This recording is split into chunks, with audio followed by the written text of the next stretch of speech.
هنعمل مع بعض بقى الكريب الحادق.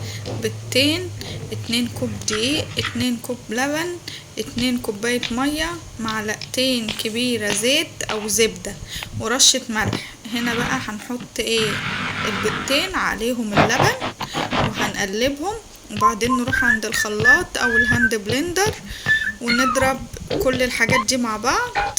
وبعدين نجيب طاسة او مقلاية ونحطها على النار تسخن، وبعدين ننزل عليهم بالمكونات ونقلبهم كويس، يا دوبك بس تشم النار كده الكريب وتسخن الطاسة.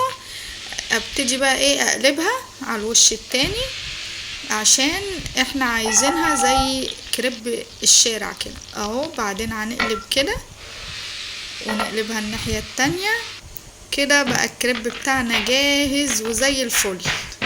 دوس لايك.